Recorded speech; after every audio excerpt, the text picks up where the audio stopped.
반갑습니다. 네, 오늘 7월이네요. 7월 1일 목요 모임 시작하도록 하겠습니다. 서장입니다. 57 영실왕 무실에 대한 답서 1 두 번째 시간입니다. 452쪽 할 차례입니다. 요 영실왕 무실에 대한 답서는 주로 이제 마음 공부에 뜻이 있는데 어떻게 공부를 해 나가야 될지 이제 모르는 그런 사람들에게 대스님이 이제 조주무자라는 이제 화두를 제시하면서 공부를 어떻게 하는 것이 제대로 해 들어가는 것인가에 대해서 이제 말을 하고 있거든요. 방편의 말을 하고 있는데 이 공부의 가장 큰 장애가 되는 게 생각이에요. 생각이 사실은 이제 좋은 것도 아니고 나쁜 것도 아니거든요. 생각이 없으면 우리가 이 세상을 살아가기가 불가능하겠죠. 그래서 생각을 하고 이제 생각이라는 건 분별이기 때문에 내가 누군지 남이 누군지 아니면은 그 세계 대상으로 나타나는 것들이 무엇인지를 우리가 구분할 수 있어야 그 우리한테 개인에게 이로운 게 있고 해로운 게 있는데 그거를 이제 알아서 이로운 거는 취하고 이롭지 않은 거는 이제 버리는 그런 것이 가능해지는 게 생각의 역할이거든요. 생각은 도구죠. 우리가 세상을 살아가는데 이제 도구가 되는데 근데 이 마음 공부에 있어서는 이 생각이 물론 이제 이 안목이 분명해지면 생각을 쓰는데 큰 장애는 없어요. 생각이 다 이거라는 밝음 아래서 이렇게 사용하기 때문에 생각이 이제 무슨 공부한 사람이 삶에 장애가 된다거나 그런 게 아니고 살아가는데 어떤 편리한 도구로서 걸림없이 쓸 수 있거든요. 근데 이 생각이 가장 문제가 되는 게 뭐냐면 생각이라는 것 자체가 분별이에요. 분별. 그러니까 생각은 곧 분별이거든요. 분별이기 때문에 무분별의 지혜, 그러니까 분별 없는 지혜가 드러나는데 이 장애가 돼요. 왜 그러냐면 생각 자체의 문제는 아닙니다. 생각 자체가 문제가 아니고 우리가 이 본성이 드러나지 않은 상태, 본성이 자각되지 않은 상태에서 생각을 쓴다는 거는 자기도 모르게 이게 생각이라는 건 분리이고 분별이기 때문에 그 생각을 쓰면서 분리가 이렇게 진행이 되는 거예요. 그러니까 존재화. 우리가 어릴 때 언어를 배울 때 보면 사실은 금방 태어났을 때는 이제 세계가 뭐가 뭔지 이게 분별이 안 되거든요. 그냥 그 아이가 가장 태어났을 때 가장 먼저 분별하는 게 뭔지 아세요? 애 키워보시는 분들은 애들이 태어났을 때 가장 먼저 분별하는 게 뭘까요? 응? 예? 배고픔. 그것보다는 불쾌하다. 그게 불쾌하면 울어요. 그게 뭐냐면 이제 우리가 소변을 보거나 이렇게 하면 이제 불쾌하거든요. 이게 찝찝함. 그것이 가장 먼저 드러나는 이제 분화되는 그런 아이들 세계에 분화되는 분별이거든요. 그래서 그것이 이제 불쾌하면 울면은 이제 뭘 갈아준다거나 그러면 좀 불쾌함이 사라질 거 아닙니까? 그러면서 학습이 시작되는 거죠. 이렇게 분별이. 그럼 이제 이런 느낌이 일어나면 이제 울면 되겠구나라는 게 이제 학습이 되면서 이게 이제 예전에는 그냥 자기도 모르게 울다가 이제 그런 것들이 어떤 신호처럼 이제 울게 되는 것이 이제 아이들의 이제 분별의 시작이거든요. 그러니까 이게 뭐냐면 그게 이제 그런 행동의 반복을 통해서 학습이 이루어져요. 학습이 이루어져서 그게 그 12연계 보면 무명, 행, 식 이렇게 나가거든요. 그러니까 그 무명인 상태에서 행이라는 건 반복적인 행위예요. 반복. 그걸 이제 업이라고 하는데 자꾸 하다 보면 거기에서 식이 분화되면서 이제 세계가 이렇게 복잡하게 펼쳐지는 거죠. 근데 사실은 그게 하나의 밝음 속에서 일어나는 분별이거든요. 근데 점점 우리가 성인이 될수록 처음에는 이제 어떤 내적인 세계에 대한 분별은 거의 없잖아요. 눈에 보이는 어떤 대상에 대한 분별, 뭐 엄마, 나, 아니면은 어떤 뭐 이제 음식 이런 거, 아니면 자기가 좋아하는 어떤 대상에 대해서 조금씩 되다가 그래서 아이들이 그 책을 읽을 때도 소리 내서 읽죠. 그러니까 내면화가 안 돼서 그래요. 그러니까 처음에는 이제 바깥 세계에 대한 분별이 진행되다가 이렇게 발달이 진행되면서 분별이 더 가속화되면서 내면 세계가 이렇게 열리는 거죠. 그러면 이제 내적 세계가 생기는 거예요. 어떤 상상의 세계, 공상의 세계, 그다음에 어떤 이야기, 자기 속에 이야기가 생기고 그러면서 안팎으로 이제 분별이 이렇게 더 복잡하게 진행되는데 그게 이제 우리들의 보통 사람들의 삶인 것이고 그것이 사실 우리가 경험하는 세계인 것이죠. 근데 그게 그런 분화되고 그러면서 내가 누구인지, 내가 뭐 몇 살인지, 뭐 여성인지 남성인지, 아니면 내가 어디에 사는지, 남이 누구인지, 나의 가족은 무엇인지, 처음에는 엄마 아빠 정도 알다가 이제 오빠 동생 알고 뭐 이런 식으로 분화가 되겠죠. 동생은 모르겠다, 그렇죠? 하여튼 그런 식으로 이렇게 처음에는 이제 나중에 크면 이제 동생이라는 걸 이제 알게 되는데. 근데 문제는 뭐냐면 그게 사실은 그 모든 분별이 한바탕에서 일어나고 있거든요. 한 마음에서. 그러니까 불쾌함이 일어나는 이 자리. 그 다음에 뭔가 기저귀를 갈아주면 그 불쾌함이 사라져서 뭔가 쾌적한 그 느낌이 일어나는 이 자리에서 모든 분화가 일어나는데 이게 하나라는 사실을 깨닫지 못하면 그것이 분화되는 대로 세상이 따로 존재하는 것처럼 이게 분별되는 대로 존재하는 것처럼 존재화가 되는 거예요. 실체화가 되는 거예요. 근데 본래 그거는 한 마음에서 일어나는 분별이거든요. 지금 이렇게 불쾌해. 그러니까 뭐 있잖아요. 말 되기 이전에 불쾌함, 찝찝함이 딱 일어나는 여기에서 그것이 더 이 분별 의식이 발달될수록 이제 분화되고 하는데 우리는 처음에는 그것이 언어화되기 이전에 그냥 알아지는 감각이었는데 점점 이름을 붙이면서 더 복잡하게 되는 거죠, 세계가.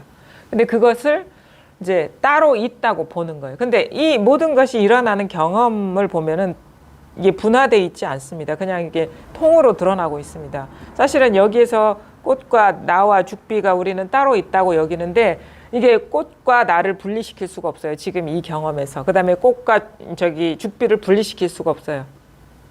그러니까 나와 세계가 이제 우리가 실제로 경험되는 건 이렇게 지금 통으로 드러나고 있거든요. 근데 우리는 이 통으로 드러나는 이 자체에 대한 자각이 없는 상태에서 분별, 이름 붙여지기 시작하면 꽃, 죽비, 나, 책 그러면 이제 따로 있는 줄 알죠. 이 모양 따라서.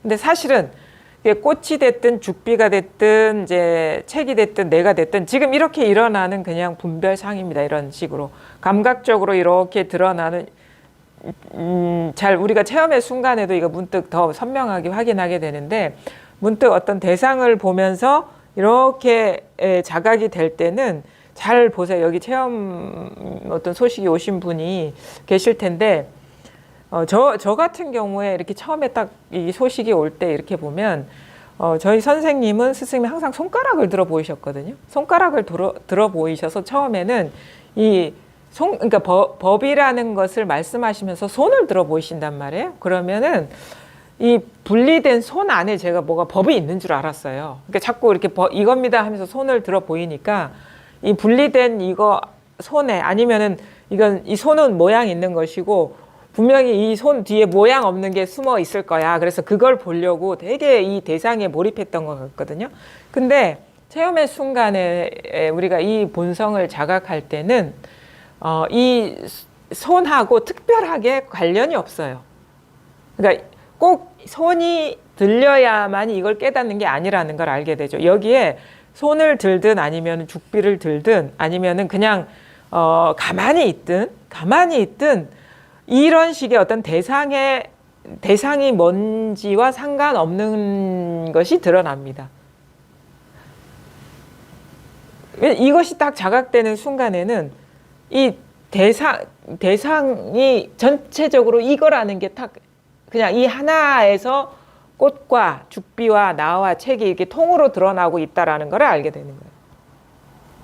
그러니까 이 전체적인 거에 뭐 죽비가 없어도 상관없어요. 이제 손가락이 들리지 않아도 상관없고 그냥 저가 여기에 없어도 상관없습니다. 그러니까 설법하는 사람이 여기에 따로 없어도 상관없습니다. 그래서 우리가 체험의 순간에는 꼭 법문 들을 때 체험하지는 않습니다. 그냥 법문과 상관없이 공부와 상관없이 일상생활을 하는 순간에 이 소식이 오는 경우도 상당히 많습니다. 그건 뭐냐면 특정한 대상과 아무 상관없다라는 거예요. 왜냐하면 이 모든 대상이 드러나는 바탕은 그게 어떤 내용물이든 상관없이 하나거든요. 그러니까 거기에 뭐 죽비가 드러나건 아니면 꽃이 드러나건 사람이 드러나건 그냥 똑같습니다. 근데 이것을 이렇게 비추고 있는 이 성품에 대한 이 자각이 탁 오는 거죠. 여기에서 다 이거는 설명이 아닙니다. 이렇게 이렇게 이겁니다 할 때 이게 탁 소식이 온다는 거는 마음속으로 이제 자기 공부를 잘 점검해 보셔야 돼요. 이게 조금이라도 이 순간에 여기서 그냥 탁 여기에 탁 어떤 공명이 된다 해야 되나? 이게 탁 와닿지가 않은 사람들은 대부분 여기에 소음이 있어요. 이걸 비추는 이 드러나는 이 자리를 말하는 거지라는 식의 소음. 그다음에 이 비추는 거를 이 죽비를 따라가지 말고 이걸 비추는 거 이거 소음이에요. 소음. 이거는 틈이 벌어진 거거든요. 저는 이것 뒤에 이야기를 얘기하는 게 아닙니다. 그냥 사실 이것을 들기 전에 이미 분명한 거거든요. 그러니까 이렇게 하면은 이 들기 전과 이 순간이 전혀 다르지 않은 것이고 여기에는 어떤 이야기가 없어요. 어떤 소음이 없어요. 그러니까 이게 언어가 끊어져 있습니다. 여기에 언어가 없습니다. 그러니까 만약에 여기에서 이걸 비추는 이거 보는 이 자체 아니면 이거 지금 이렇게 생생하게 살아있는 이것 이런 식으로 해버리면 그게 생각이 끼어든 거예요. 그거는 생각이 일어나는 여기 그러면 이것 자체가 분리된 어떤 거예요. 생각이 일어나는 여기 그러면 이것 자체가 분리된 어떤 대상이에요. 근데 그래서 이 소음이 끊어진 자리를 말합니다. 이 소음이 없어요. 그래서 이겁니다 하면은 그냥 이것인데 이 손하고 상관없습니다. 특별히 손이라야 할 이유가 없어요. 특별히 저가 여기에 앉아야만 할 이유가 없어요. 그냥 이거예요. 그러니까 이 꽃을 보든 죽비를 보든 저를 보든 아니면 뒤에 그림을 보든 아니면 여기에 그냥 벽만 있든 똑같은 겁니다. 근데 여기에 또 소음이 없어. 소음이. 그러니까 이런 식으로 이거를 비추는 이걸 말하는 거지 보는 이 자체를 말하는 거지 이걸 돌이켜서 여기 챙겨야지 이런 게 없어요. 여기 완전히 언어가 끊어져 있어요. 그래서 정멸이라고 하는 거예요. 스토리가 없습니다. 여기에. 이야기가 없어요. 단어 한자도 없습니다. 이게 생각이 딱 들어가 버리면 벌써 이게 망상에 떨어진 거거든요. 이것이 완전히 끊어진 그냥 이거예요. 그냥. 스스로를 잘 봐야 됩니다. 자꾸 뭔가를 챙기듯이 환기시키고 있는 건 아닌가. 이해된 것으로 정리된 개념으로 이거를 규정하고 있는 게 아닌가. 근데 이거는 절대 개념으로 규정할 수가 없어요. 개념으로 규정하는 것이 이것인 것이지. 여기에 틈이 없어요. 그래서 이게 드러날 때 그냥 여기에 틈이 없는 이것인 것이고 그 다음에 이 사물보다는 소리가 드러날 때 이것이 또 이 체험되기가 쉬워요. 사물보다는. 왜 그러냐면 이것도 사실은 내 체험은 소리에서 올 거야. 이렇게 기대할 필요는 없어요. 그건 알 수가 없어요. 기대하고 계신가요? 기대와 전혀 상관없이 일어나서 이건 나의 어떤 의지가 전혀 필요 없는 것이고 의지가 개입되면 오히려 어긋나는 거거든요. 그러니까 혹시 이런 법문을 듣고 나는 이 손가락 들 때 안 오고 분명히 죽비 칠 때 올까 이런 식으로 하면은 이제 이것 자체가 이 경험을 가로막는 생각이거든요.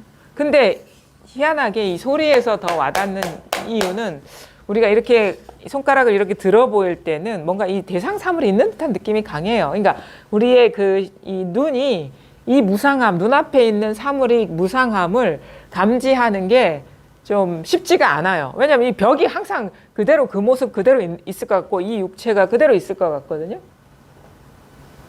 이 몸이 천년만년 그대로 이 자리에 있을 것 같은 느낌이 있어요.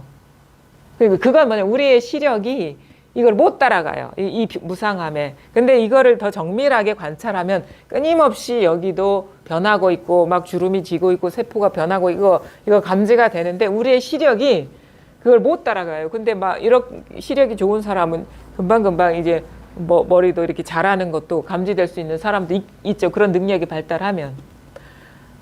근데 희한하게 소리는 머물러 있지가 않아요. 그래 잡히지가 않는 거야, 잘. 소리처럼 무상함을 쉽게 느낄 수 있는 게 없어요. 왜냐면 소리가 잡히지가 않거든. 소리 이게 머물러 있습니까? 금방금방 살아. 이 무상함을 가장 이게 잘 알아차릴 수 있는 것이 우리의 어떤 경험상 중에 하나, 그 대표적인 것이 소리가 아닐까. 그래서 소리에서 이 소리에서 문득 이게 와닿는 게 그런 사례들이 많아요. 그런 거 있잖아요. 북소리에 깨달았다. 아니면은 무슨 대나무의 기왓조각 부딪히는 소리에 깨달았다. 이런 그다음에 뭐 누구를 부르는 소리에 깨달았다. 이런 것들이 많거든요. 그다음에 그런 것도 있어요. 그래서 그러니까 어떤 소리에서 많이 깨닫는데 이근 원통이라는 그런 말도 있잖아요. 우리가 근본에서 원만하게 통한다. 소리의 근본에 원만하게 통한다. 이런 식으로. 식은 원통은 잘 없는 것 같아요. 그런 얘기는 안 들어본 것 같아요. 익은 원통. 귀의 근본, 그 본성자리에 원만하게 통한다. 이런 식으로 표현들 많이 하죠. 그래서 뭐 우리가 좌종을 친다거나 이런 데서 이렇게 딸랑딸랑 하는 데서 이렇게 탁 자각이 되는데 여기에서 우리가 깨달을 때는 이런 식의 소음이 없습니다. 마찬가지예요. 그냥 딱 하는 이거예요. 딱. 그냥 딱 하면 여기 틈 없이 그냥 동시성. 틈이 없어요. 동시성. 그냥 여기에서 딱 이 자리를 딱 가리키는 이제 실감이 와야 되는 거죠. 이게 생각, 소리를 듣고 있는 이 자리인가? 귀에 소리가 일어난 이 자리인가? 이런 식으로 해버리면 벌써 이제 어긋나고. 그래서 이제 초심자들한테 책을 읽지 말라는 게 그거예요. 왜냐하면 책을 읽으면은 이렇게 읽다 보면은 이게 뭔가 이해가 안 되면 다시 백해서 돌아가서 이거를 이해하고 넘어가려는 속성이 있어요. 근데 이게 법문이나 이 소리는 안 잡히니까 그냥 못 들으면 그냥 넘어가는 게 있죠. 그래서 그냥 책 글자는 또 자꾸 이게 자기가 조절할 수가 있거든요. 이 템포를. 조절하면서 이해하면서 막 넘어가는 거예요. 빨리 이해하는 사람은 빨리 넘어가고 천천히 이해력이 떨어지는 사람이나 이게 너무 낯설어서 배경 지식이 없는 사람은 돌아와서 다시 한번 읽고 이런 식으로 하면서 개념을 형성하면서 갈 확률이 높은데 법문을 들으면 이게 안 잡혀요, 잘. 그러니까 이게 받아들여지지 않은 거는 그냥 넘어가기 쉽죠. 그래서 처음에는 책을 읽지 말라는 게 그래요. 자꾸 개념으로 정리할 수 있기 때문에. 그래서 그냥 법문 듣고 들리면 들리는 대로, 들리지 않으면 안 들리는 대로 그냥 넘어가라. 여러분도 마찬가지예요. 이거는 이해하는 게 아니거든요. 그냥 통하는 겁니다. 통했느냐 이거지.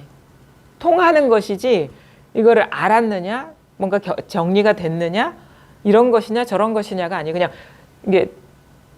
그냥 뭐 안 통한 거와 그러니까 이 공부에서는 3가지 정도의 어떤 상태가 있겠죠. 꽉 막혔느냐, 조금 통했느냐, 확실하게 통했느냐. 그러니까 꽉 막힌 거나 확실하게 통한 거나 중간 통하긴 통했는데 이게 확연하게 통하지 않은 거. 확연하게 관통하지 않은 거예요.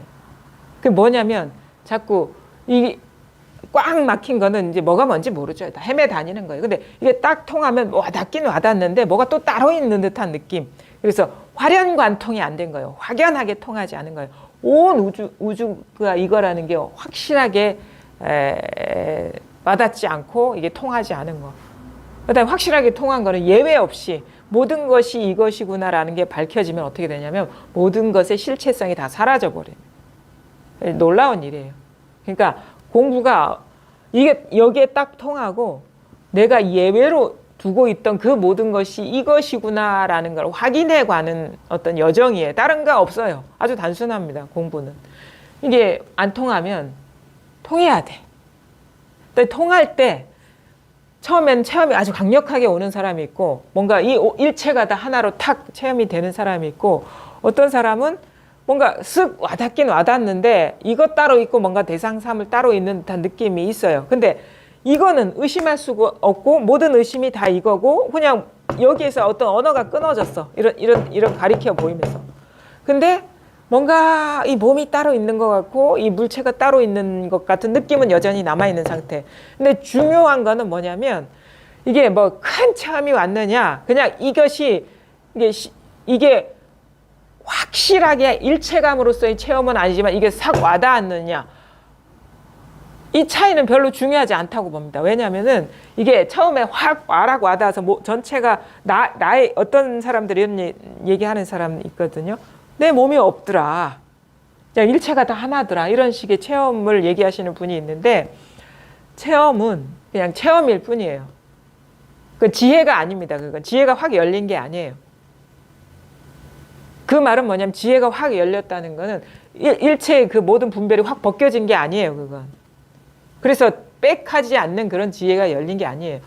체험은 어떤 거냐 모든 분별심이 뿌리가 다 밝혀져서 확연하게 밝아진 게 아니라 문득 자기도 모르게 이러지도 못하고 저러지도 못하다가 문득 분별심이 순간적으로 스톱이 된 거야. 힘을 못 쓰는 거야.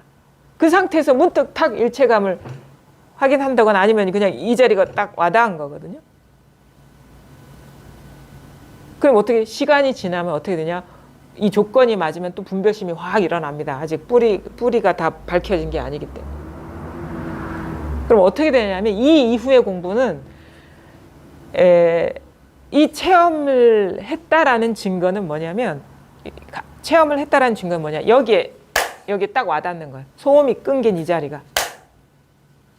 그래서 비로소 여기 있으면 아무 일이 없고 그냥 푹 쉬워지는 듯한 느낌. 이 자리에 있으면 쉬워져. 마음이 쉬워지고 이 자리가 드러나기 전과 다르게 뭔가 삶이 좀 가벼워지고 좀 일이 없는 듯하고 대상에 대한 관심이 좀 줄어들고 그것들이 크게 예전처럼 크게 구속이 안 되는 그런 식의 변화. 물론 막 홀가분해져서 다 벗어난 건 아니지만 그래도 예전과 달라요. 이 삶이 가벼워요.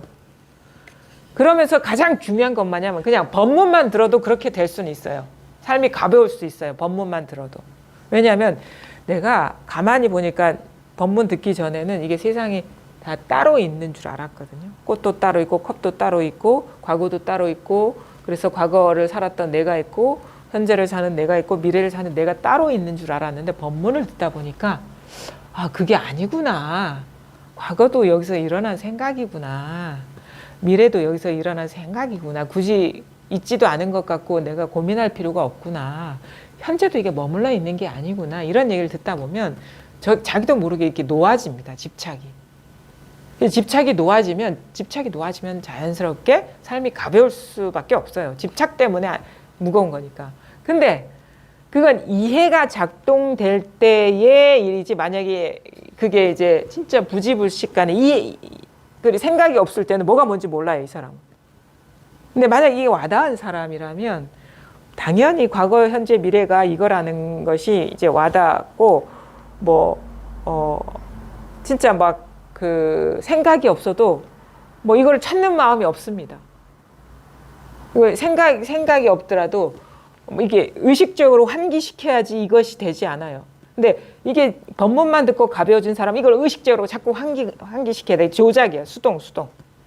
생각을 한 바퀴 돌려서 아 그래 일이 없지 이렇게 되지. 근데 이게 와닿은 사람 딱 치면 일이 없어 그냥. 이 차이. 딱 꼬집으면 일이 없고 이렇게 생각으로 돌려서가 아니라 그 차이가 있는 거예요. 그러니까 이것이 아주 큰 차이거든요. 물론 이제 경계의 어떤 가벼움이나 이런 거는 그 법문 오래 들은 사람과 체험 온 사람이 큰 차이는 없을 수 있어요. 근데 이전 공부 안 할 때보다 훨씬 가볍죠. 근데 큰 차이는 뭐냐면 이 분별이 끊어진 자리가 실감이 나느냐 아니면 생각으로 챙겨야지 뭔가 일이 없어지느냐. 그거는 이제 하늘과 땅 차이입니다. 왜냐하면 하나는 여전히 물결 속에 흘러다니고 있는 것이고 하나는 문득 이 물이 요만한 맛이라도 물 맛을 보았다. 이게 비로소 실자리가 드러났느냐. 근데 이게 실자리가 드러나야지 점점 그 모든 물결이 물임을 확인해가는 여정이 비로소 시작되는 거예요. 결국 이 이후의 여정은 뭐냐. 모든 물결이 물을 떠나지 않았구나. 모든 물결이 이것이구나. 그게 모든이라는 것이 우리가 너무 쉽게 얘기하니까 그냥 퉁쳐서 모든이라고 하는데 모든은 진짜 죽을 때까지 말해도 다 말하는 게 모든인 거예요. 지금부터 시작해서 내가 죽을 때까지 그 낱낱을 얘기해도 다 못 말하는 게 모든 거예요.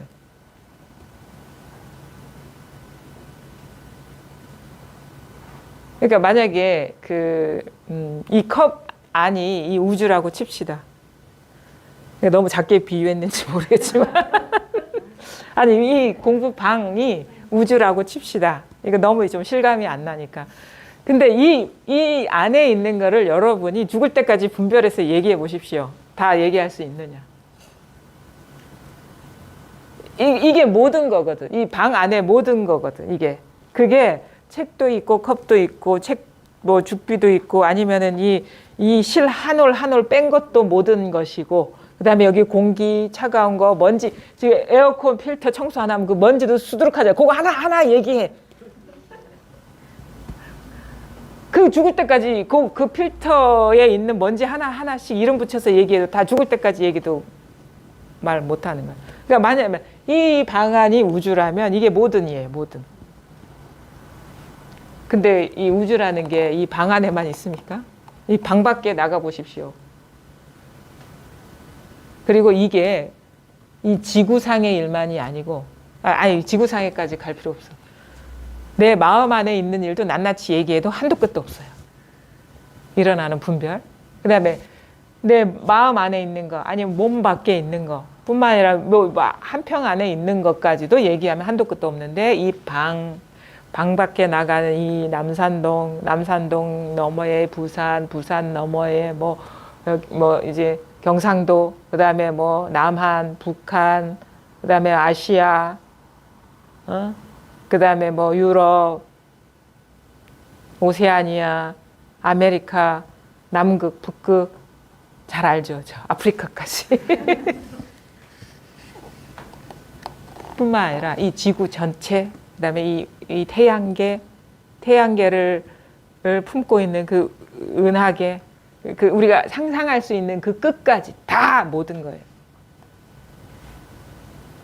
그 아무리 그 은하계 끝까지 그게 있더라도 이 여기서 일어난 분별을 벗어나지 않았다는 게 이게 있는 그대로의 사실입니다. 그래서 이게 딱 분명해지면 어떻게 되냐면 마치 자기의 눈이 우주 끝까지 미치는 듯한 느낌이 들어요. 그게 화련관통이에요. 그러니까 온 우주가 한눈에 확 들어오는 거예요. 그럼 어떤 느낌이에요? 자기의 정체성, 존재감이 우주 끝까지 확대된 듯한 이 광활함이 느껴집니다. 요게 난 줄 알았는데 갑자기 이 자기의 정체성이 온 우주 끝에 내가 그뿐만 아니라 상상할 수 있는 미래, 생각할 수 있는 과거 세계까지 다 미쳐 있는 거예요. 이게 이 마음을 벗어난 게 아무것도 없구나. 그러니까 그게 그럼 모든 것이 여기까지 돌아오려면 수천 년을 살아도 못하겠네. 아닙니다. 이게 근데 이 우주 끝에 모든 것이 어떤 범주 안에 다 들어와요. 그게 아니비설신의. 그래서 이제 불교에서는 뭐 전오식, 육식, 칠식, 팔식 얘기하거든요. 그러니까 이 세계는 뭐냐, 그냥 팔식 안에 들어와 있다. 그러니까 전오식은 뭐냐, 보이는 것. 우리가 색깔과 형태는 다 보이는 겁니다. 아무리 우주 끝에 가서 뭘 보더라도 보이는 것 안에 들어와요. 그 다음에 들리는 거. 모든 소리는 들리는 여기 안에 들어옵니다. 모든 냄새는 지금 이 냄새 맡아진 여기에 다 들어옵니다. 모든 맛은 지금 내가 맛보는, 여러분이 맛볼 수 있는 거는, 그러니까 이 세상의 맛은 내가 맛보는 그 맛밖에 없어요. 신기하죠? 여러분이 맛보지 않은 거는 평생 그런 건 맛이라고 할 수가 없어요. 냄새도 마찬가지고. 보이는 것도 마찬가지입니다. 우리는 우리의 이 경험 외에는 보는 경험을 할 수가 없어요. 소리도 마찬가지입니다. 자기가 듣는 소리가 세상의 모든 소리입니다. 그렇지 않나요? 다른 사람이 소리를 그 사람의 소리의 경험을 여러분이 경험해 본 적이 있나요? 그 사람이 소리 세계의 경험을? 다 그 사람이 소리는 이런 거에 하는 게 다 자기 소리예요. 자기 경험이라고. 모든 게. 이것도 마찬가지. 감촉도 지금 자기가 느끼는 이 감촉 외에 우리는 경험할 수 있는 그런 감촉이 없습니다. 아니 비살신 생각. 다 자기 생각이지 남의 생각이 없어요. 감정도 마찬가지고 느낌도 마찬가지. 다 그렇습니다. 그래서 그게 6식이거든요. 그 다음에 7식이 뭐 자기의식. 나라는 의식 있잖아요. 나야 하는 자의식 있잖아요. 그것이 뭐냐 이제 8식. 그 하나의 그 마음 바탕 위에 우리가 살아오면서 성장 과정에서 축적된 정보들이 다 쌓였는데 여기에서 어떤 조건이 맞춰지면 이것 갖고 사는 게 우리의 인간 사다. 그래서 아리아식 뭐 이런 식으로 표현하거든요. 그 경험을 하고 있을 뿐이다, 우리는. 그러니까 그게 이 우주에 대한 경험을 하든 아니면 과거에 대한 뭐 어떤 생각을 하든 미래에 대한 생각을 하든 다 지금 이 마음에서 일어나고 있는, 근데 그 모든 것은 다 한 마음에서 일어나고 있는 분별 의식들인 거거든요. 그래서 우리가 이제 공부를 하다가 일체 중생을 제도한다 할 때는 온 우주 삼라만상을 제도하는 거예요. 그게 뭐 무슨 몇 사람을 제도하는 것도 아니고 일체 중생을 제도한다 할 때는 자기 마음에서 따로 있다고 존재화시켰던 그 모든 것을 제도하는 겁니다. 그 우주 끝에도 자기가 있어요. 그러니까 우주 끝까지도 자기가 분별한 겁니다. 그 우주 끝까지 제도하는 거예요. 그게 뭐냐? 이 마음을 벗어나지 않았구나라는 깨달음이 바로 온 우주를 제도하는 거죠. 우주 끝이라도 이 마음을 벗어나지 않았구나 하는 게 우주를 제도하는 거예요. 나도 이 마음을 벗어나서 드러날 수 없구나 하는 게 나를 제도하는 거고, 저 사람, 내가 왼수 같은 사람도 이 마음의 표상이구나라는 깨달음이 오는 게 그 사람을 제도하는 거고, 내가 옛날에 이런 사람이었지 하는 것도 중생이에요. 그런 사람이 따로 있으면 그 사람이 이 사람 이거구나라는 걸 깨닫는 게 그 과거의 나를 제도하는 거고, 미래에 어떻게 살아갈 거야 하는 그 사람이 이거구나라는 걸 깨닫는 게 그 미래의 그 사람을 제도하는 거고, 모든 중생이 다 이거구나라는 걸 깨달은 게 중생제도지 뭐 딴 제도입니까? 중생이 따로 있습니까? 다 마음의 표상을 우리가 따로 있다고 여기는 게 그게 중생이잖아요. 근데 알고 보니까 그게 다 이 마음에서 드러난 분별이구나 하는 게 일체 중생을 제도하는 거죠. 중생을 제도하고 보니까 제도된 중생이 없더라. 다 모든 게 이거라면은 무슨 누가 있는 겁니까? 따로 있는 겁니까? 그게 바로 중생제도예요. 불교에서 말하는 중생제도가 딴 게 아닙니다. 그게 깨달음을 말하는 거예요. 중생제도가. 일체가 하나이구나. 이 마음일 뿐이구나 라는 거를 깨닫는 것이 중생제도다. 그러니까 여러분은 중생을 제도하지 않으면 이 공부 못하는 겁니다. 자기 분별상에 드러난 모든 것들이 사람이 됐든 사물이 됐든 아니면 사건이 됐든 뭐 기록이 됐든 다 이거구나라는 걸 깨닫는 게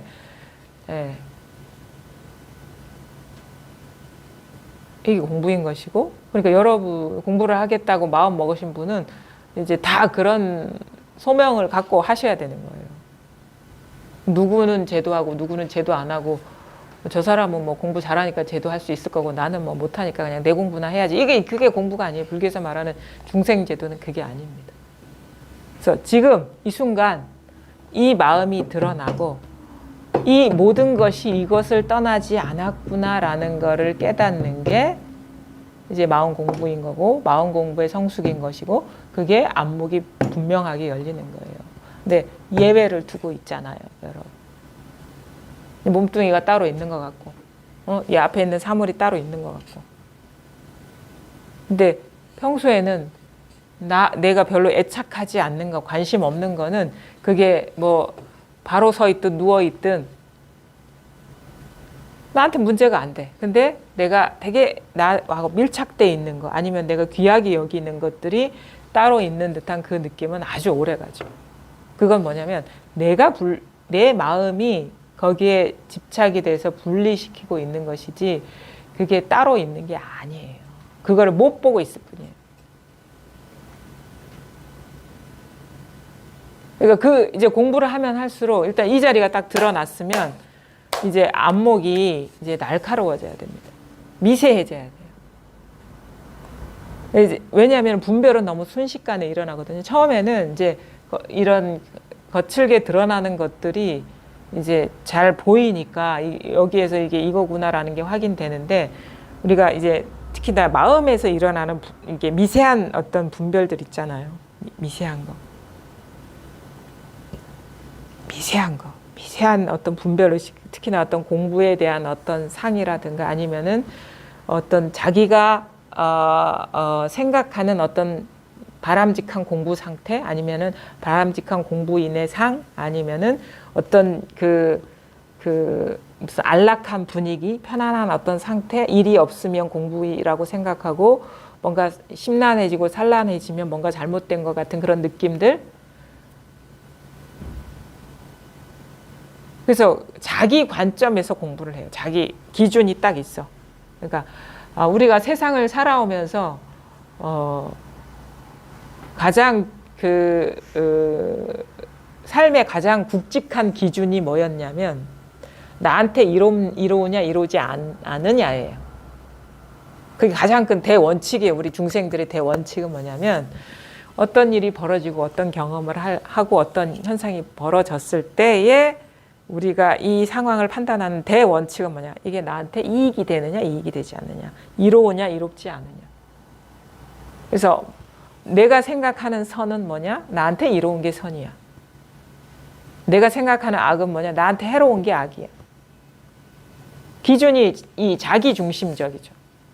그리고 이 몸과 마음으로 분리시킨 이 나.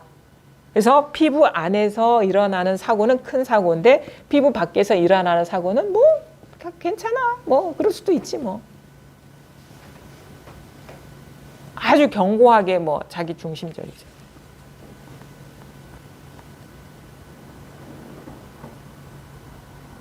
근데 우리의 착각이 뭐냐면 이거는 이 몸과 마음조차도 여기서 일어난 물결이거든요. 그림자거든요. 근데 이 공부를 자기의 관점에서 해요. 그게 우리의 커다란 실수라는 걸 모르는 거예요.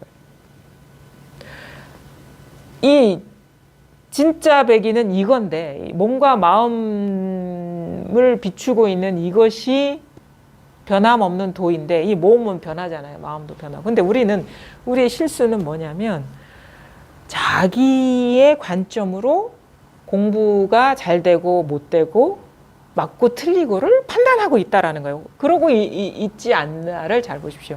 그런 사람은 어떤 식으로 그게 나타나냐. 예를 들어가지고 만약에 이런 질문을 합니다.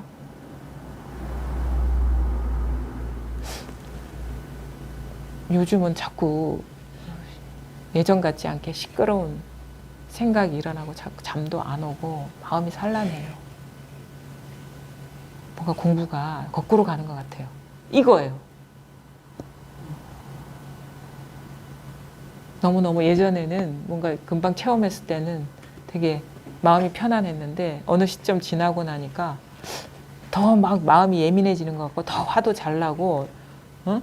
예전에는 내가 진짜 있는 듯 없는 듯 참고 잘 살았는데 이제는 뭐 남편한테 배우자한테 막 화를 내고 썽을 내고 있어요.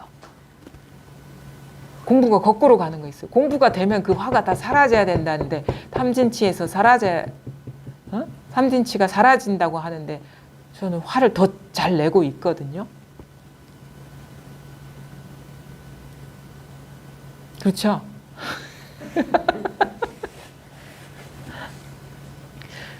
그다음에 너무 어떨 때는 아무 일이 없는 것 같은데 어떨 때는 막 너무 시끄러워요. 너무 싫어요. 그게 그 시끄러운 게 너무 싫어요. 너무 예민해져가지고 이거 잘 보십시오. 그게 과연 자기한테 이로운 거는 공부가 되는 것이고 자기한테 해로운 거는 공부가 안 되는 그거잖아요. 한숨이 왜 나옵니까? 그래서 너 공부는 어떤 것이냐면 그 고비를 어떻게 넘어가느냐. 그거 똑같은 거예요. 사실은 화도 여기서 일어나는 거고 일이 없는 것도 이것인 것이고 일이 있는 것도 이겁니다. 그러니까 그 자기가 사람이라는 그 정체성을 벗어버리기가 그렇게 어려운 거예요. 그러니까 이게 이 헛개비가 나라는 이 정체성에서 이것을 벗어버리기가 너무도 어려운 거예요. 그 공부를 그렇게 하면 절대 공부가 안 됩니다. 공부가 체험 따로 있고 내 따로 있고 그러면 안 돼요. 이것밖에 없어요. 원래는 이것밖에 없어. 그럼 이것밖에 없으면 이것밖에 없는 공부를 해야죠. 그럼 어떻게 되냐? 시끄러워도 이거예요. 괴로워도 이거예요. 아니 이게 아닌가요? 화는 어디 저 우주 끝에서 나오나요? 다 똑같은 자리에서 나오는 거 아닌가요? 그걸 똑똑히 보셔야 되는 거예요.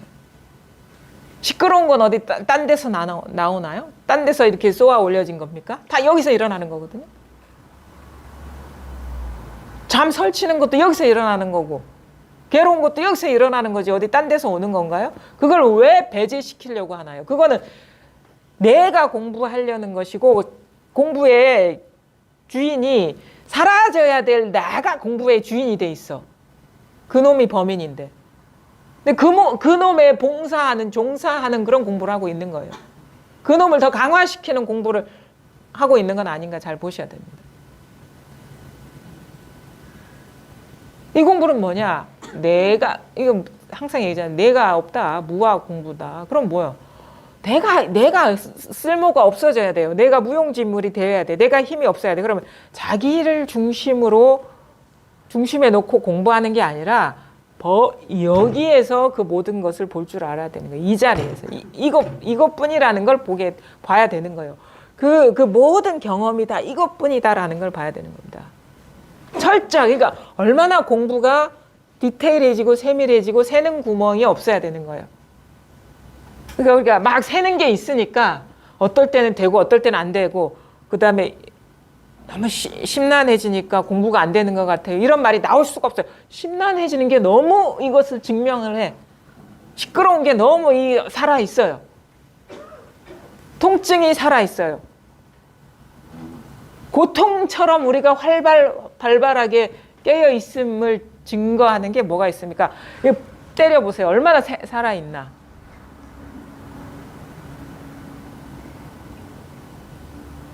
오히려 이런 식의 어떤 우리가 배제하려는 그런 경험이 더 이거를 또 분명하게 확인시켜주는 그런 것들이거든요.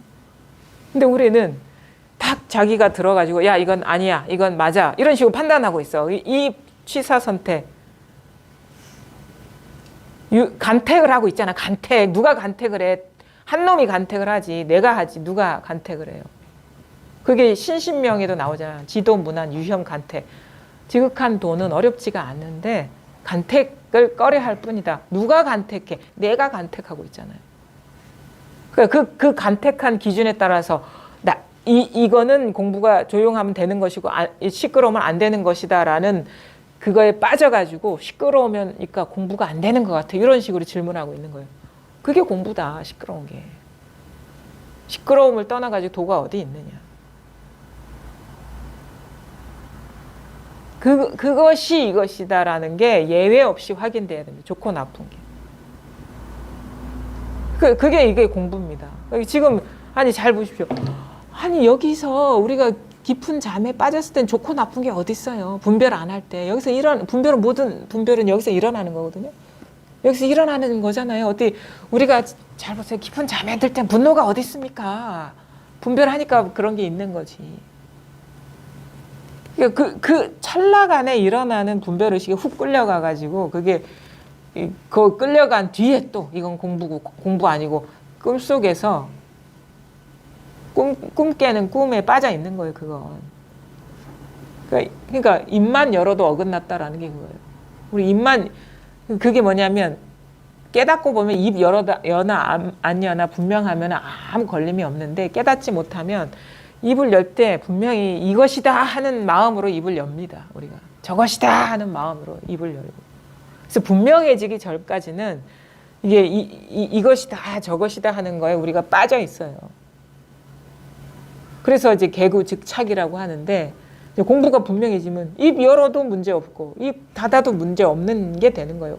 안팎으로 다 걸리지 않으니까 말에 걸리지 않아요. 말하면서도 말에 뭐가 있다고 생각 안 합니다.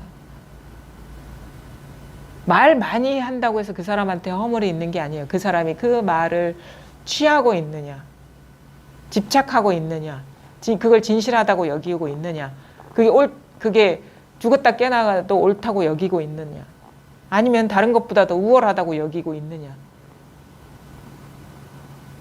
그런 식의 어떤 실체성을 부여하고 집착해서 말을 하는 게 그게 허물인 것이고, 또 말 안 하는 게 공부라고 생각하는 사람도 그것도 망상이에요. 그래, 이거는 입을 열면 어긋나니까 말하면 안 돼. 그것도 고정관, 이게 지고 있는 거잖아요. 그러니까 말을 하고 안 하고의 문제가 아니라 뭘 지키고 있는 게 있는 거. 그것이 바로 집착이고 붙들고 있는 것이고 그게 비워지지 않은 거예요. 마음이. 그게 이제 장애인 것이죠. 그래서 우리가 이 공부가 되면 말을 하고 안 하고 아무 상관없이 그냥 자유로워져요. 할 때 하고, 그리고 그 말에 옳다고 주장 안 하고 강요 안 하고, 그게 공부는 마음속에 이게 진짜야, 이게 진실이야 라고 할 만한 게 다 사라지는 게 그게 진짜 공부예요. 깨달음이라는 거는, 깨어남이라는 거는, 깨달음이라는 것도 사실은 분별이구나 하는 게 진짜 깨달음인 거예요. 우리가 깨달음을 위해서 왔는데 결국에 이 깨달음이라는 것도 여기서 일어난 분별이구나라는 것, 아주 미세한 틈새조차도 추구심이 사라져 버리는 게 그게 진정한 깨달음입니다. 깨달으면 그래서 나중에는 깨달음이 없다라고 얘기를 하는데, 또 공부를 깨달음이 없다고 안 할까봐 또 깨달음이 있다라고 또 얘기를 하죠. 왜냐하면 다 깨어나는 그 일이 있는 것이기 때문에. 그러니까 공부가 이렇게 잘 봐야 돼요. 아주 이게 복잡하게 생각할 필요가 없어요. 그리고 이제 이런 얘기를 들으면 자기 스스로 분별 망상 따로 두고 있는 게 없는지를 잘 보셔야 되는데, 일단 이 틈 없는 자리가 드러나야 됩니다. 이게. 자, 지금 이렇게 소리가 들리고 사물이 드러나고, 근데 이게 전체가 통으로 드러나고 있잖아요. 그렇죠? 통으로 드러나고 있죠. 보통 이게 탁 드러나고 있죠. 근데 이거는 이겁니다 할 때 손이나 이런 대상이 아니에요. 비추고 있잖아요. 그렇죠? 지금 전체를 한꺼번에 비추고 있죠. 그렇죠? 이거 있잖아. 이게 뭔지는 모릅니다. 근데 이거 본인한테 완전하게 갖추어져 있어요. 어렸을 때도 있었습니다. 그렇죠? 그리고 이것도 마찬가지고 이렇게 왜 임재 스님은 이렇게 얘기해요. 무의진인이 있는데 면문으로 출입한다. 이렇게. 면문이라는 거는 이제 얼굴 면자에 문, 얼굴에 문이 몇 개가 있어요. 하나, 둘, 셋, 넷. 하나, 둘, 셋, 넷. 그러니까 눈, 코, 입, 귀, 피부, 감초, 이게 오근. 이 무의진이는 이제 이 마음을 말하는데, 물론 이제 그것도 비유적인 표현이지 면문으로 이거 들락날락 거리고 있대요. 근데 하나인데 한 놈이 눈으로 들락거리면 이런 형태나 빛깔로 나타나고 이게 통으로입니다. 통으로 지금 비추고 있죠. 이것이 코의 인연이면은 냄새로 이렇게 드러나고 이게 귀의 인연이면은 이 소리로 드러나고 맛의 인연이면은 혀로 드러나고 이 감촉의 인연이면 이렇게 응? 시원하다 차갑다 이 하나가 이렇게 작용을 해서 이렇게 온 세계가 이렇게 드러난다는 그 하나를 가리키고 있어요. 그럼 이걸 들 때 그걸 가리키고 있어요. 비추는 이거 지금 있잖아요. 눈 감아 보세요. 이럴 때 이제 어린애처럼 따라 해야 돼요. 그 직접적인 경험을 가리키고 있기 때문에. 떠보세요. 확 비추죠. 이제 확 비추고 있는 성품이 있잖아. 이게 뭔지는 모릅니다. 이게 그렇죠? 이게 있어요. 그냥 이게 뭔지는 모르는데 비추고 있는 게 있어요. 그 다음에 이게 안 들으려고 해도 저절로 비추고 있는 게 있습니다. 이거는 나의 의지와 상관없이 있어요. 내 의지와 상관없이 이것이 이 소리를 드러내고 있습니다. 그 다음에 이게 마찬가지거든요. 드러내고 있잖아요. 뭔지는 몰라. 근데 여기에서 모든 감촉이 다 드러나고 있잖아요. 이것이 하나의 본성이라는 게 성품 성자. 성품 성자를 보면은 뭐냐면 마음 심자에 날 생자거든요. 마음이 일어나는 그것이 바로 성품 성자거든요. 이게 마음의 작용이야, 이게. 있잖아요, 이렇게. 이거 죽지 않았어요, 성품은. 그래서 깨어 있잖아요. 그래서 여기 읽다 보면 알아요. 모든 경험하는 그때에 생기발랄하다 이렇게 표현해요. 지금 경험할 때 이게 얼마나 꽃이 생기발랄합니까? 이 꽃이 생기발랄한 게 아니라 이게 생기발랄한 거예요. 어? 꽃이 살아있는 게 아니라 이게 살아있는 거예요. 어? 죽비가 이렇게 얼마나 이게 살아있어요, 이게. 이게 소리가 얼마나 살아있어요. 이렇게 생기발랄하잖아요. 그러니까 꽃이 살아있는 게 아니라 이게 살아있다니까. 어? 내가 살아있는 게 아니라 이게 살아있는 거예요. 내가 살아있다라는 건 관념입니다. 생각이고. 그냥 어떤 이런 식의 어떤 인연에다가 관념이 덕지덕지 붙어서 아, 내가 살아있어 이렇게 하고 있는 건데 내가 살아있어라고 표현하기 전에 이미 살아있는 게 있어요. 이런 언어화 되기 이전에. 내가 살아있다라고 알기 이전에 살아있는 게 있어요. 이거를 말하는 거예요. 근데 요거를 떠난 게 이 세상에 뭐가 있냐 이거예요. 한번 찾아와 보세요. 그러니까 차라리 이런 퀴즈를 내는 게 낫겠다. 이거 아닌 거 좀 갖고 와 보세요. 찾아보세요.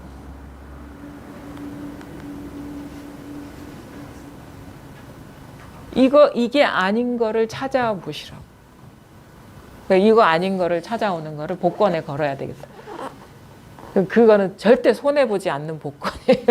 찾아갈 사람이 없어요. 이게 아닌 게 없잖아요. 뭘 가져와도 이겁니다. 여기에서 그것임을 알지 않으면 그게 있을 수가 없어요. 이게 새는 것이 없어야 돼요. 근데 그게 자기도 모르기 때문에 자기가 새는 줄 모르기 때문에 우리가 거기서 자꾸 이제 분명하지 않은 거거든요. 그러니까 이게 그런 줄 알면은 그게 제도가 돼요. 따로 있는 중생이. 우리가 이게 자기가 분리시키고 있구나라는 걸 알아차리게 되면 그것이 따로 있는 놈이 탁 제도가 돼버리거든요. 근데 우리가 무의식 속에서 자꾸 분리시키고 있는 게 있어요. 무의식적인 어떤 분리. 그게 뭐냐면 가장 큰 무의식적인 분리가 뭐냐면 주객관의식입니다. 주객관의식. 그 다음에 주객관의식 그 위에 뭐가 있냐면 객관의 좋고 나쁨의 분리. 이런 것들이 가장 큰 굵직굵직한 분리의 기준들인 거예요. 근데 그게 어떻게 분명해지느냐면 일단 이렇게 딱 이게 드러나서 이게 뭔가 이게 분리시키고 있던 그런 것들이 이게 녹아들기 시작하면 공부를 해보니까 어떤 식이냐면 거친 분리, 눈에 보이는 분리부터 이게 이게 이걸로 돌아오게 됩니다. 그래서 주객관 의식의 분리감은요, 경계가 차별되어 있다라는 느낌이 남아있을 때 절대 주객관 의식이 녹아나지 않습니다. 주객관 의식의 분리 위에 객관의 대상들이 분리가 되는 거예요. 어떤 분리? 일이 없으면 좋고, 일이 있는 거 없는 거에 분리, 행복하고 불행한 거에 분리, 나와 그리고 뭐 눈에 보이는 대상들의 분리. 주객관 의식은 의식이에요. 이 몸도 꽃과 다르다라는 분리가 있다면 이거는 객관의 차별성에서도 못 벗어난 거예요. 우리가 주객관 의식은 의식의 분리거든요. 근데 이 몸과 꽃의 몸이 다른 것 같아. 여전히 따로 있는 것 같아. 그거는 경계의 차별성에서도 못 벗어난 겁니다.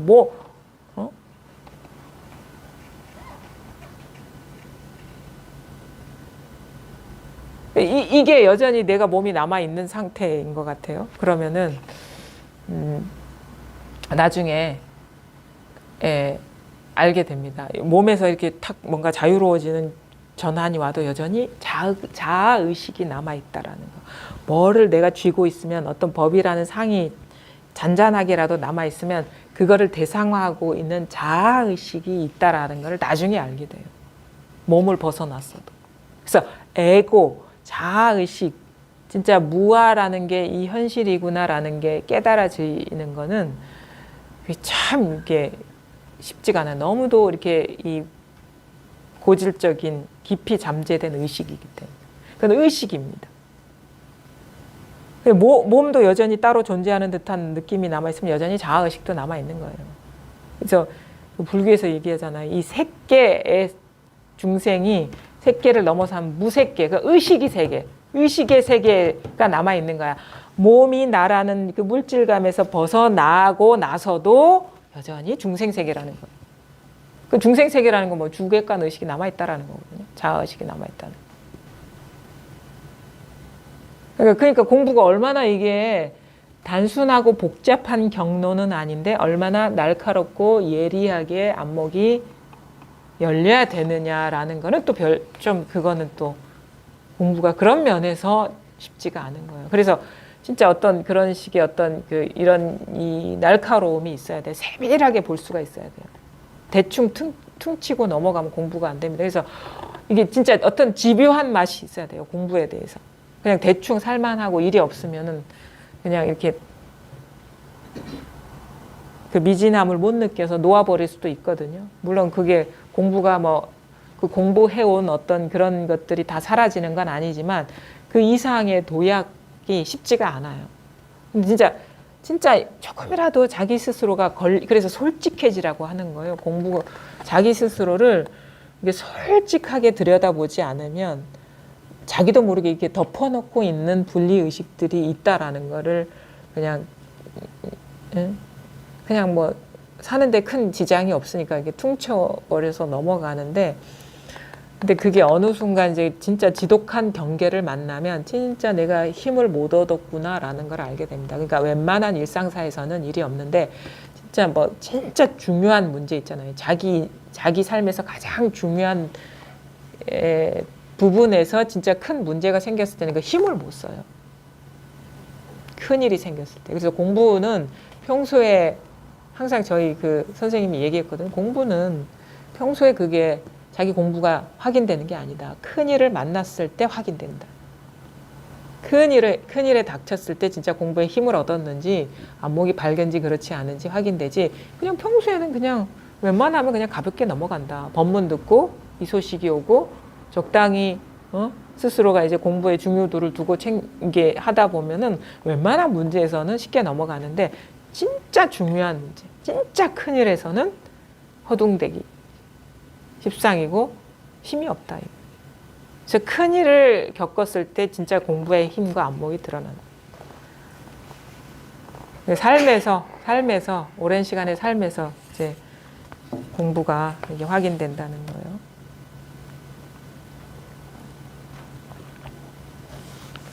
한번 서장 보겠습니다. 452쪽입니다. 이 한 가닥 엉킨 일들이 사람을 삶과 죽음에 흘러다니게 하고 사람으로 하여금 좋지 않은 일을 하게 합니다. 이 한 가닥 엉킨 일들이 이미 생소해졌다면 보리 열반과 진여불성이 곧 앞에 나타납니다. 보리 열반과 진여불성이 앞에 나타날 때에도 앞에 나타난다는 헤아림이 없습니다.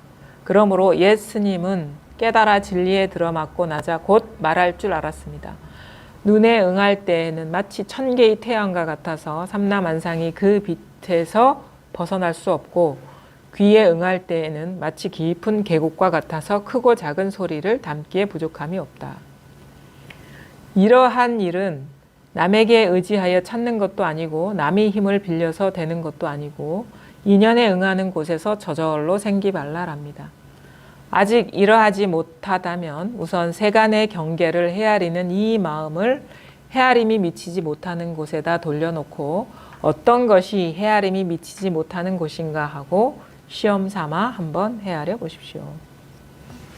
이 한 가닥 엉킨 일들이 사람을 삶과 죽음에 흘러다니게 하고 사람으로 하여금 좋지 않은 일을 하게 합니다.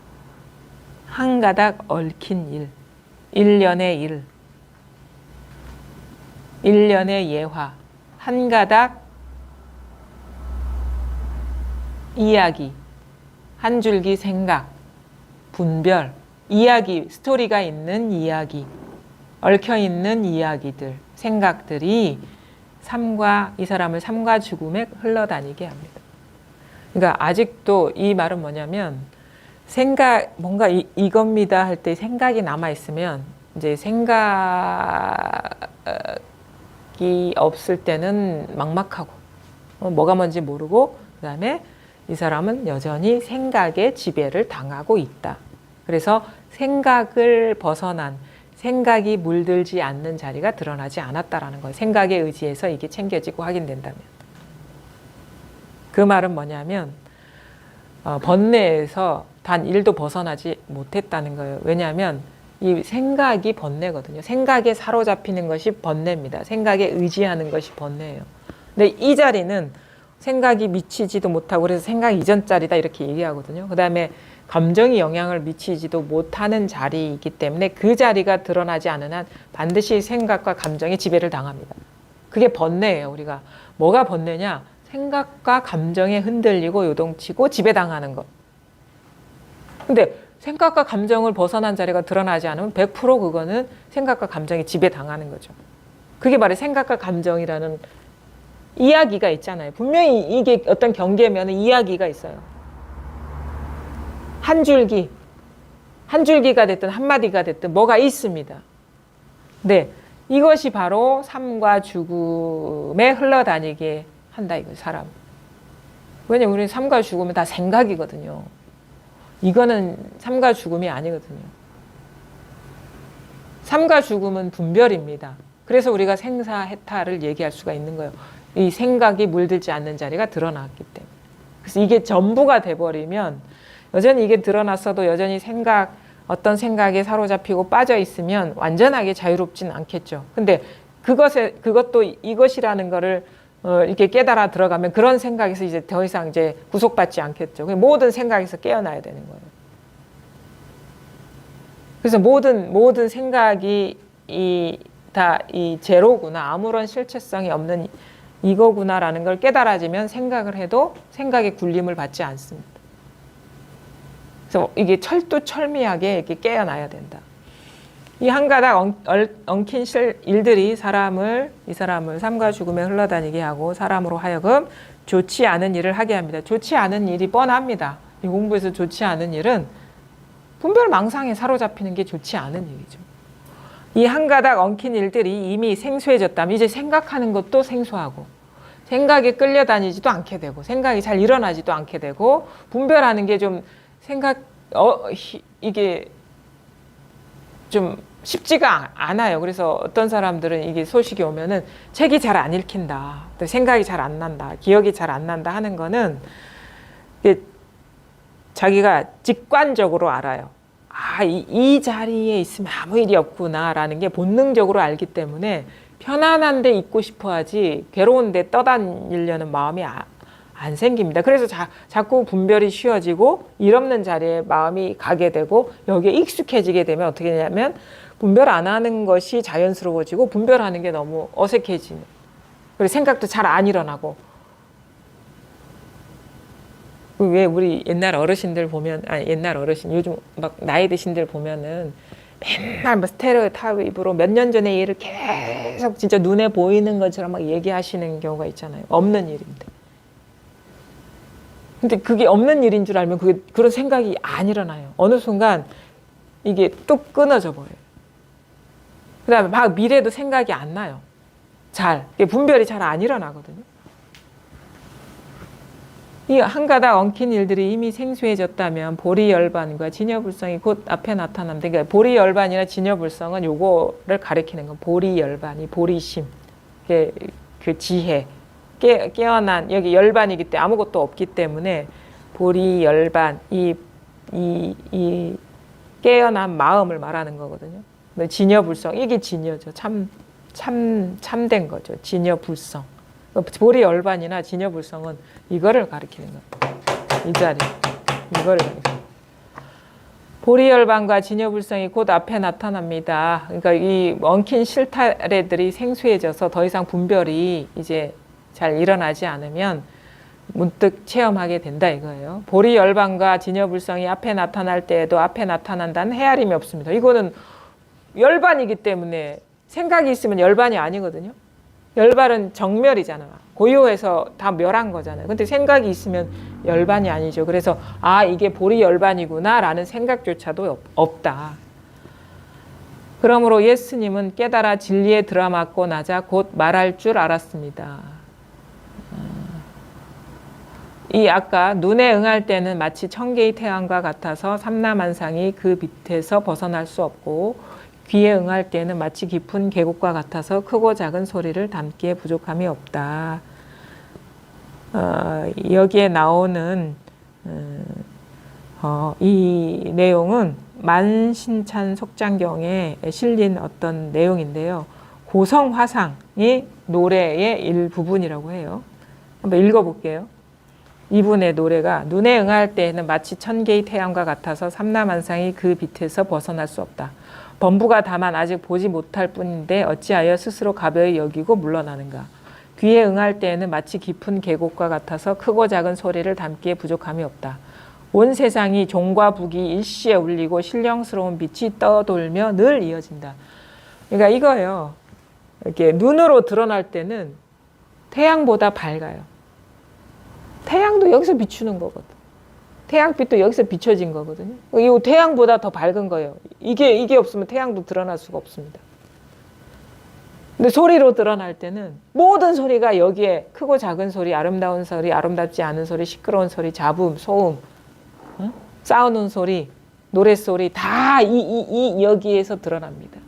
모든 소리가 다 여기에 담겨 있다 이거예요. 세상의 모든 소리가 여기에 있고 세상의 모든 아름답고 추한 모습뿐만 아니라 모든 사물이나 형태들이 다 여기서 모든 빛이 다 여기에 있다. 그러니까 태양보다 더 밝고 모든 소리에 담기에 부족함이 없는 것이 이것인 것이다. 아까 그 얘기했잖아요. 임재의연 선사가 얘기한 면몬으로 출입한다. 이것으로 인해서 이것이 면몬으로 출입한다. 이게 눈으로 드러날 때는 태양빛보다 더 밝게 모든 것을 비추고 소리로 드러날 때는 모든 소리를 남김없이 다 비추고 냄새로 드러날 때는 모든 냄새가 다 이것인 것이고 맛으로 드러날 때는 모든 맛이 다 이것인 것이고 모든 감촉이 다 이것인 것이 다 이것이 그래서 어떻게 돼? 보는 것이 듣는 것이고 듣는 것이 냄새 맡는 것이고 냄새 맡는 것이 감촉하는 것이. 그러니까 뭐냐? 선사들 이렇게 얘기합니다. 너는 눈으로 꽃을 보니 나는 귀로 보는데 이런 식의 표현을 해요. 귀로 꽃을 볼 줄 알아야 이 사람이 제법 공부를 했다고 인정하겠다. 눈으로 보는 거는 그거는 누구나가 할 수 있는데 귀로 볼 수 있어야 된다. 이렇게 표현하거든요. 눈으로 소리를 들을 수 있어야 된다. 관세음 아닙니까? 세상의 소리를 본다. 귀로 소리를 듣는 재주는 뭐 어렵지 않아. 근데 귀로 색깔을 보고 눈으로 소리를 들을 수 있어야 된다. 왜냐? 다 하나의 바탕이기 때문에. 귀로 보고 눈으로 듣는다. 그건 뭐냐면 하나라는 거예요. 그래서 이게 뭐 이런 것도 있죠. 두 손바닥을 쳐서 나는 소리가 아니라 한 손바닥의 소리를 들을 수 있어야 된다. 이거나 무슨 차이가 있습니까?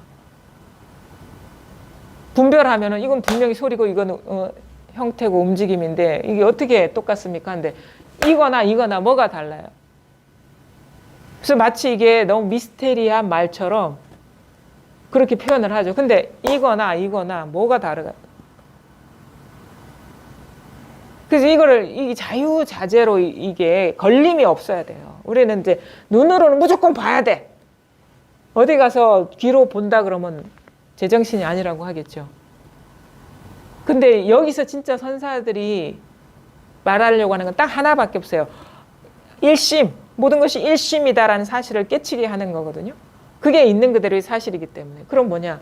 모든 선사들이 말은 하나를 가리킵니다. 이 소리가 아니에요. 저 소리 들었는데요 하면은 이게 진짜 선사들이 듣는 거는 이런 소리 없는 소리예요. 진짜 선사들이 보는 거는 이 형태와 빛깔이 없는 이 손인 것이고. 그러니까 그게 이렇게 드러날 때나 이렇게 드러날 때나 무슨 차이가 있습니까? 그러니까 딱 하나밖에 없거든요. 모든 것이 이것인데 이것을 얘기하는 거죠. 그래서 눈에 응할 때는 마치 천개의 태양과 같아서 삼라만상이 급히 들서 벗어날 수 없고, 귀에 응할 때는 마치 깊은 계곡과 같아서 크고 작은 소리를 담게 부족함이 없다. 이것도 사실은 좀 너무 분별적이죠. 그래서 눈에 응할 때는 모든 소리를 다 담을 수 있고, 귀에 응할 때는 모든 빛깔을 다 드러낼 수 있다. 뭐 이런 식의 표현을 해야 조금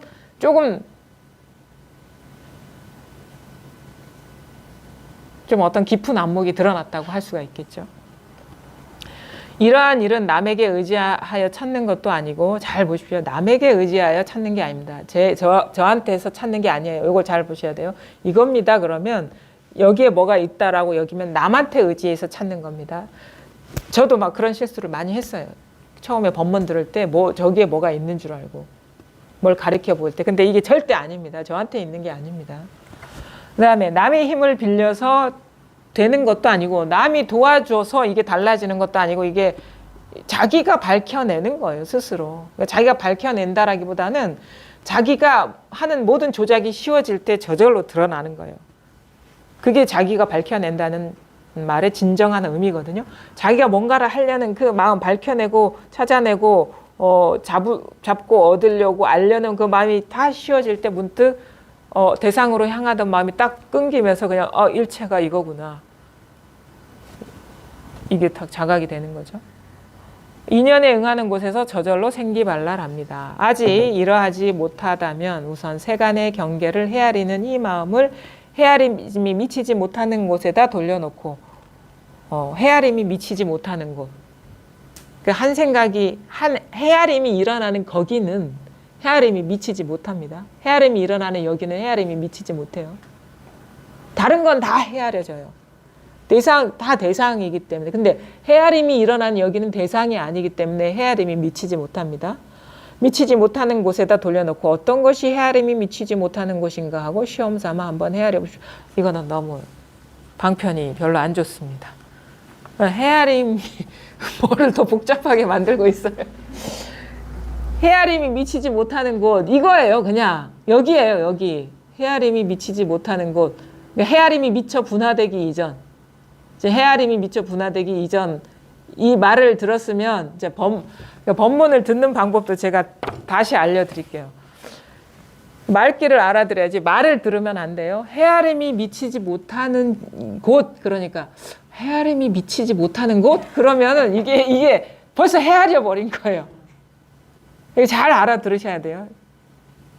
헤아림이 미치지 못하는 곳은 헤아림이 미치지 못하는 곳, 그런 곳, 그게 아니라 여기에서 그냥 헤아림이 미치지 않아 버리면 돼요. 헤아림이 미치지 못하는 곳, 여기서 헤아림이 일어나지 않으면 거기가 헤아림이 미치지 못하는 곳이에요.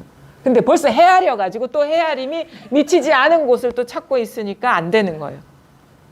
그러니까 여기에서 헤아림이 미치지 못하는 곳, 여기에서 안 헤아려 버리면 됩니다. 이게 바로 여기예요. 이거 너무 쉽게 가르쳐드려요. 헤아림이 미치지 못하는 곳은 여기서 헤아리지만 않으면 돼요. 여기서. 근데 잘못 알아들은 사람 뭐냐? 아, 헤아림이 미치지 못하는 곳이 어디 있을 거야. 거기 그냥 헤아림이 미치지 못하는 곳을 찾아야 돼. 이렇게 하면은 헤아림을 몇 번을 헤아린 겁니다. 근데 딱 헤아림을 미치지 못하는 곳에 여기에서 헤아리지 않으면 다 똑같습니다. 헤아림이 미치는 곳이나 헤아림이 미치지 못하는 것이나 아는 것이나 모르는 것이나 아니면 부산이나 서울이나 해운대나 뭐 꽃이나 죽비나 그냥 다 똑같아요. 근데 여기서 헤아려 버리면 다 달라집니다. 여기까지 다 헤아려 버리시면 안 돼요. 또 헤아림이 미치지 못하는 곳에 진짜 헤아림이 미치지 못하는 곳은 헤아림이 미치지 못하는 곳이에요.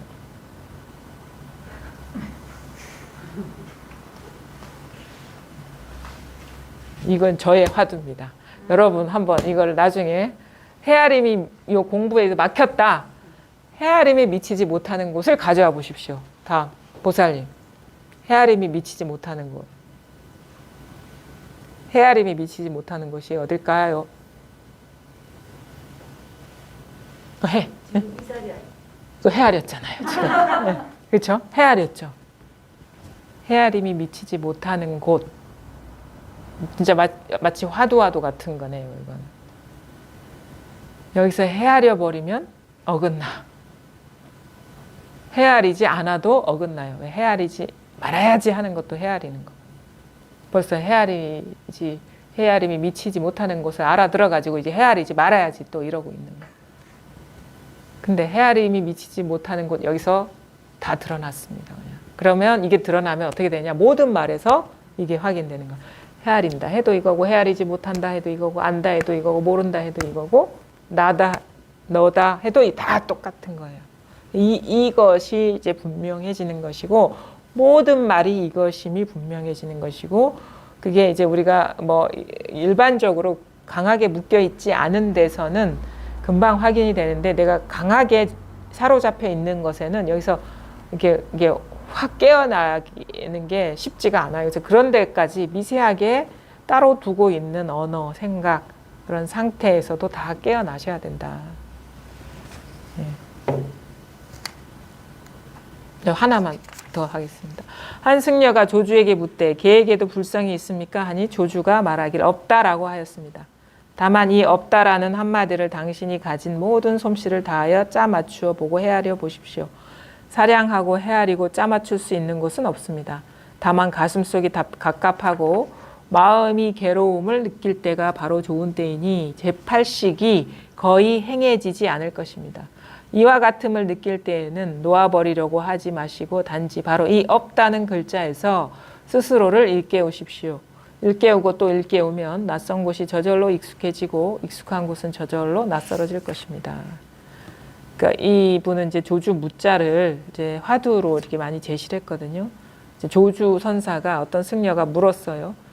분명히 일체 중생 시류불성이라고 열반경이 얘기를 했는데 개에게도 불성이 있습니까? 하니까 당연히 있어야 될 것 같은데 조주가 없다라고 무라고 얘기를 했어요. 그러니까 이게 말이 안 되잖아요. 여기에서 딱 막히는 거죠. 분명히 경전에선 부처님은 있다고 얘기를 했는데 왜 없다라고 했을까 해서 딱 막히는데 이제 조주가 가르쳐 보인 거는 무 이거죠. 없다라는 분별 헤아림이 아니라 무, 유무가 똑같은 무, 유 근데 여기서 실수는 뭐냐면 유무가 똑같은 거예요. 이렇게 하면 실수입니다. 무하든 유하든 이게 딱 의미가 없는 겁니다. 여기에. 그래서 없다라는 한마디를 당신이 가진 모든 솜씨를 다하여 짜맞추어 보고 헤아려 보십시오. 헤아려 보라고 하네요. 헤아려 보아도 이건 절대 헤아려지지도 않고 짜맞춰지지도 않는다. 이거는 뭐냐면 진짜 분별심이 온갖 힘을 쏟아서 짜맞추려고 해도 안 되는 지경까지 가야 분별심이 어느 정도 쉬워지죠. 그래서 뭐 하고 싶은 거 다 해보라. 거기에 돈은 없다 이 말이고. 사량하고 헤아리고 짜맞출 수 있는 곳은 없습니다. 다만 가슴속이 갑갑하고 헤아려지질 않으니까 뭐 헤아리고 싶은 마음은 여전히 있는데 그러니까 우리가 답답하고 그런 거는 뭔가를 하려는 의도는 강하게 남아 있는데 그렇게 할 길이 막혀 있을 때 답답함을 느끼거든요. 문제가 있어서 해결하고 싶은데 해결할 방법이 없을 때 우리는 답답하잖아요. 그러니까 해결하려는 그 의지는 강해, 습관성은. 근데 그 모든 길이 자기가 쓸 수 있는 어떤 수단이 다 사라진 상태, 이게 갑갑할 때죠. 다만 가슴속이 갑갑하고 마음이 괴로움을 느낄 때가 바로 좋은 때이니 제8식이 거의 행해지지 않을 겁니다. 그러니까 우리가 화두를 할 때도 의단을 얘기하는 게 그거예요. 가장 분별이 활동하지 못할 때가 어떤 때냐면 깨닫기 이전에 분별이 활동하지 못할 때는 모를 때예요. 모를 때. 그 모름의 상태가 뭐냐면 알고 싶은 마음은 너무 강해요. 알고 싶은 마음은 너무 강한데 알 길이 없잖아. 그럴 때가 가장 답답할 때잖아요. 그러니까 그게 이제 상충되는 거예요. 길은 막히는데 이걸 밀고 나가려는 힘은 강한 상태가 이제 이게 갑갑한 상태거든요. 이게 이제 갑갑한 뭐냐면 생각 답답해요. 답답한데 생각의 길이 끊어졌어. 생각이 그러면 작동이 안 되는 상태예요. 이때가 가장 가까울 때다. 분별이 힘을 못 쓰는 때니까. 이때 제8식이 거의 행해지지 않습니다. 모든 분별은 이 8식에서 일어나고 있는 것이기 때문에 거기에 담겨 있던 모든 정보들이 지금은 쓸모가 없어. 길이 없으니까. 내가 갖고 있는 그 모든 재주로 해결할 방법이 없는 상태이기 때문에. 그러니까 아무리 많은 거를 갖고 있어도 많은 지식과 정보, 분별을 갖고 있어도 이게 지금 쓸모가 없는 상태이기 때문에 답답한 거죠. 이와 같음을 그래서 가장 어떤 의문이 생길 때는 뭐냐면 자기가 잘할 수 있는 게 막힐 때예요. 여러분이 잘할 수 있는 게 뭐죠? 우리가 보통 사람이 잘할 수 있는 게 분별을 가장 잘할 수 있거든요. 그러면 어떨 때 막히냐면 뭔가를 이겁니다 하고 갖고 와. 그럼 아니야.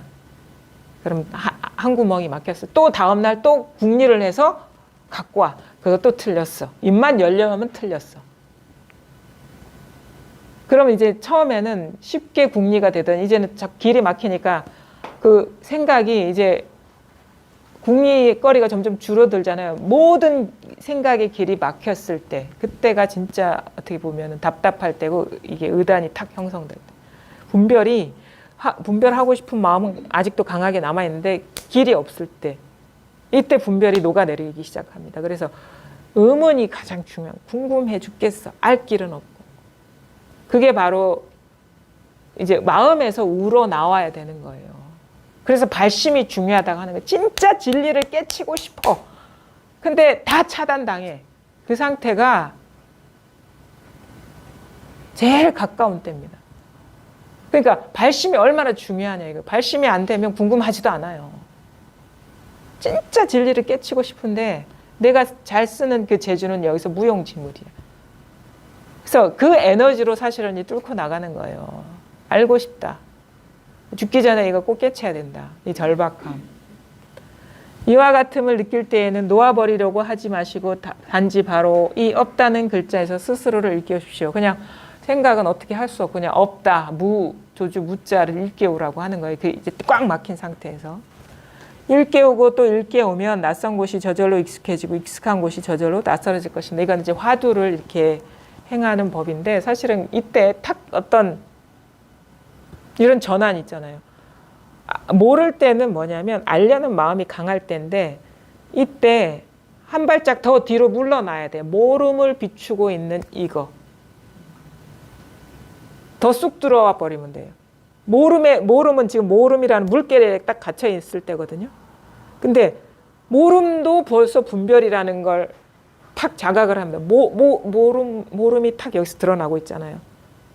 우리는 앞으로만 막 갈라 그러거든, 알려고.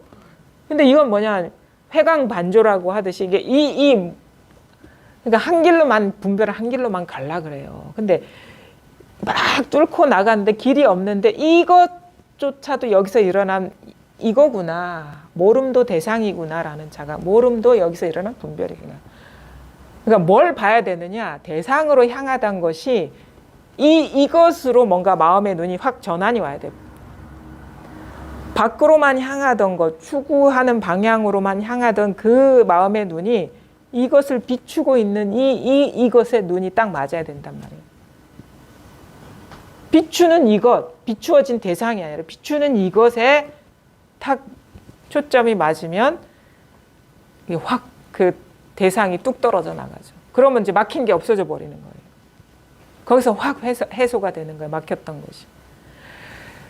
그러니까 모름에 빠져가지고 알려고 하는 상태에서 이 모름조차도 여기서 드러난 거잖아요. 모름도 망상 아닙니까? 그래 알고 모르고 하고 아무 상관없다라고. 모름도 분별이잖아요. 모르는 걸 어찌 아노? 모르는 건 또 어찌 알아? 모르는 건 저절로 잘 알잖아요. 그거 있잖아요.